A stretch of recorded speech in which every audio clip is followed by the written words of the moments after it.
মন্ত্রী সহ সকল নাট্যকার ব্যক্তিদের উপস্থিতিতে কি বলবেন? না, আপনারা জানেন কি 3 বছর ধরে আমরা শিল্প সাংস্কৃতিক বীজপুর উৎসব হয়েছে।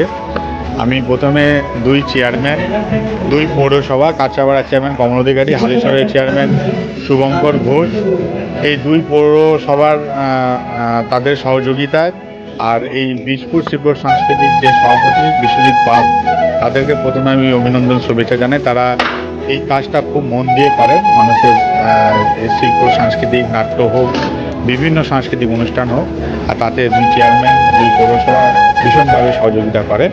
আজকের দিনে আপনারা যে নাটক উৎসব আমরা চালু করেছি, আপনারা জানেন আমাদের প্রিয় বিধায়ক মাননীয় পার্থ ভৌমিক মহাশয়, নয়াটি বিধানসভার বিধায়ক, তার উদ্যোগ, তার ভূমিকাটা অনেক বেশি। তিনি 2011 সাল থেকে এই ব্যারাকপুর মহকুমার মধ্যে এই নাটক সাংস্কৃতিক ছড়িয়ে দিয়েছে।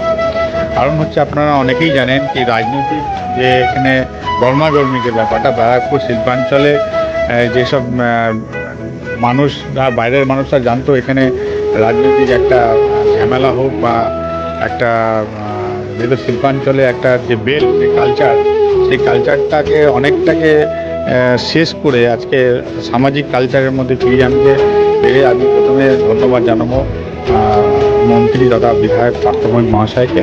তিনি সেই চেষ্টাটা করেছেন। সেই চেষ্টার মধ্যে ব্যারাকপুর মহকুমার মধ্যে যেরকম ধরুন আমাদের বীজপুর, এরকম জগদ্দল বিধানসভায় ধরুন, আপনারা ধরুন এই যে নোয়াপাড়া বিধানসভা, ব্যারাকপুর বিধানসভার মধ্যে বিভিন্ন জায়গায় এবং তথা এই জেলায় পশ্চিমবাংলায় সেটা ছড়িয়ে পড়েছে। সাংস্কৃতিক সুন্দর বাতাবরণ তৈরি হয়েছে, মানুষের উৎসাহ বেড়েছে, নাট্য যারা ব্যক্তিত্ব তাদের সম্মান বাড়ছে, তারাও উৎসাহ হচ্ছে, আরও যাদের পরিবার যারা এখানে নাট্যপ্রেমীর মানুষ যারা আছে তারাও আরও উপভোগ করবে। কারণ এই সাংস্কৃতিকটা আমাদের বাঁচিয়ে রাখা দরকার।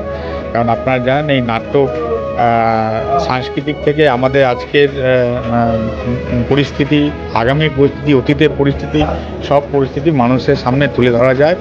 আপনি সংগ্রামী বলতে পারেন, প্রতিবাদ বলতে পারেন, আর শিল্পী বলতে পারেন, সব নাটকের মধ্যেই। All the best. এই জন্যই কেন এখান থেকে ওনারা যেভাবে পারফর্ম করবেন, তাহলে এখান থেকে আরও যারা এখানে নাটক দেখছে সেই জায়গাটা কিন্তু আরও ওয়ার্ড অফ মাউথ হবে, মানে অ্যাডভার্টিজমেন্টে ওয়ার্ড অফ মাউথ যার বেশি হয়। তো যে সকল নাটক যারা পারফর্ম ভালো করবে, আশা করি অন্য বিধানসভায় তারা সেই সুযোগটা পাবে আরও নাটকটা পারফর্ম করার। দেখুন, মেন হলো যে কোনো জিনিস হলো প্রসেস, প্রয়াস।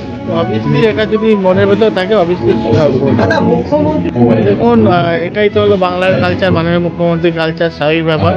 এবং সেইভাবে কিন্তু আমরা যারা প্রতিনিধিত্ব করছি সেটা আমরা ধরে রাখতে চাইছি। কেন যত মানুষ কালচার হবে তত সোসাইটি ভালো হবে, সমাজ ভালো থাকবে এবং এইভাবে শান্তিপূর্ণভাবে কিন্তু বাংলার নাম আরও বেশি উজ্জ্বল হবে।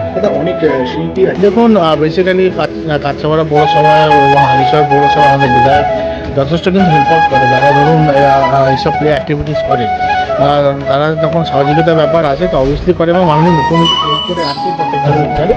কিন্তু আমরা যতটা করি আমি তো সুবোধ অধিকারীকে আমি কৃতজ্ঞতা জানাবো যে ও বীজপুরের পুরো পরিবেশটা বদলে দিয়ে, এই যে যারা সংস্কৃতি চর্চার সাথে জড়িত থাকে তাদের একত্রিত করে এরকম একটা প্ল্যাটফর্ম তৈরি করে সেখানে সবাইকে দিয়ে এই যে নাট্যোৎসব পরিচালনা করা, কিংবা হালিশহর উৎসব করা, কিংবা কাঁচরাপাড়া কলেজের ছাত্রছাত্রীদের নিয়ে ফেস্টিভ্যাল করা, স্পোর্টস করা, এটা সামগ্রিকভাবে বীজপুরের সামগ্রিক এই জন্য আন্তরিক ধন্যবাদ।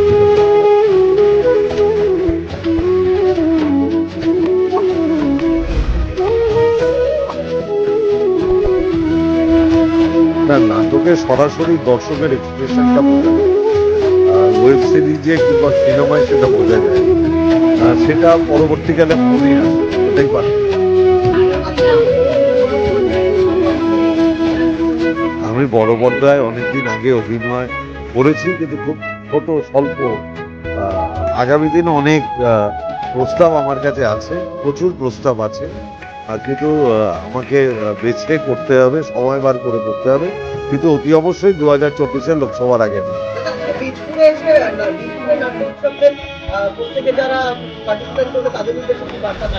না, এরকম মঞ্চ সচরাচর পাওয়া যায় না। বীজপুরের বিধায়ক আপনাদের নাটক করার জন্য যে মঞ্চ করে দিয়েছে, সেই মঞ্চটাকে আপনারা ব্যবহার করুন। আমি বলবো যে শুধুমাত্র ফেসবুক, হোয়াটসঅ্যাপ কিংবা বোকা বাক্সে বন্দি না হয়ে খোলা হাওয়ার নিচে আপনি নাটকে আপনি বাস্তবকে সম্ভব দেখতে পাবেন, সে সম্পর্কে জানতে পারবেন, সিদ্ধান্ত নিতে আপনাদের ভবিষ্যতে সুবিধা হবে। আমি জ্যোতির্ময়। বিশপুর বিধায়ক মাননীয় সুবোধ অধিকারী মহাশয়, বিশপুরের দুটো মিউনিসিপ্যালিটি হালিশহর এবং কাঁসাপাড়া, এবং কাঁসাপাড়া হালিশহরের যে কোনো ব্যাপারেই কমলদা কোঅপারেট করে। এবং যেহেতু মাননীয় বিধায়ক সুবোধ অধিকারীর নির্দেশ মতন আজকে এই অনুষ্ঠানটি হচ্ছে, গত বছরও হয়েছিল, এবছরও হচ্ছে। এবং বিশেষ করে বিশপুরের একটা ঐতিহ্য আছে, সেটা হচ্ছে কি এখানে সাধক কবি রামপ্রসাদ সেনের বিচরণ ভূমি, এবং রামপ্রসাদ হালিশহর বিশেষ করে বলবো। এবং রামপ্রসাদ রানী রাসমণি এখানে জন্মগ্রহণ করেছিলেন, বিপিন বিহারী গাঙ্গুলির মতন বিপ্লবী আন্দোলন করেছিলেন। সেই জায়গায় দাঁড়িয়ে বাংলার কৃষ্টি, বাংলার সংস্কৃতির একটা বড় পার্ট কিন্তু দিশপুর এবং এই হালিশহর। সেই জায়গায় দাঁড়িয়ে মাননীয় বিধায়ক, এটা বলাই আমাদের এটা গর্ব করে বলতে পারি, তিনি 2021-এ নির্বাচিত হওয়ার পর থেকে মাননীয় মুখ্যমন্ত্রী মমতা বন্দ্যোপাধ্যায় জেলার বারাসাতের মিটিংয়ে সকলে দেখেছিলাম তাকে দায়িত্ব দিয়েছিলেন, এবং তিনি তারপর থেকে কিন্তু সেটা পুরোপুরি দায়িত্ব পালন করেছিলেন। এটাই হচ্ছে কি একটা টিম ওয়ার্ক। মাননীয় মুখ্যমন্ত্রী মমতা বন্দ্যোপাধ্যায় বিধায়ক সাহেবকে যে দায়িত্ব দিয়েছিলেন, এবং বিধায়ক সাহেব সেই দায়িত্ব যেরকমভাবে মিউনিসিপ্যালিটিকে বলে আমরা একসাথেই কাজ করি। এবং হালিশহর বলে কোনো ব্যাপার না, হালিশহরের যে কোনো ব্যাপারে কাঁচরাপাড়া মিউনিসিপ্যালিটি পুরো কোঅপারেশন করে, পুরো পার্ট থাকে। বাংলার একটা বড় কৃষ্টি, সংস্কৃতি, ঐতিহ্যের পার্ট রয়েছে বিশপুর। খেলা তো খেলা মেলা, অনেকে কটাক্ষ করে বলে এই সরকার খেলা মেলা নিয়ে চলছে, কিন্তু মানুষ সারাদিন পরে দাঁড়িয়ে একটু বিনোদনের প্রয়োজন আছে, এবং এটা দিয়ে অনেক সময় অনেক ক্ষেত্রে অনেক কর্মসংস্থান, যেটা অনেক এটা বিদ্রুপভাবে দেখবে, কিন্তু অনেকে ছোট ছোট যারা বিজনেস করেন কিংবা ছোট ছোট ব্যাপারে থাকলে জড়িত থাকে, তাদের পেটও চলে। সেই জায়গা থেকে এটা একটা বড় পার্ট। এটা আমরা গর্ব করে বলতে পারি আমাদের এটা বাংলার ঐতিহ্য। এটা কোনো বিধায়ক তো বলে গেছেন, মাননীয় পার্থমিক ছিলেন, তিনি বলে গেছেন। দেখুন, এটা হচ্ছে কি তাদের বার্তা দেওয়ার মতো কিছু নেই, তারা অনেক জ্ঞানী মানুষ, তারা এই লাইভ পারফরমেন্সটা করছে, অনেক বড় ব্যাপার। এটা যেটা পার্থমিক সুবোধদা বলছিল, এটা অনেক বড় ব্যাপার। এটা যেমন আমরা পারবোই না এটা করতে, যারা পারে, যারা করছে তাদেরকে হ্যাটসঅপ, এবং তারা যেন তাদের পরবর্তী প্রজন্মকে ওটা শিখিয়ে দিয়ে যায়, যেন বাংলার কৃষ্টি, বাংলার সংস্কৃতিটা বাংলায় রক্ষা হয়ে থাকে।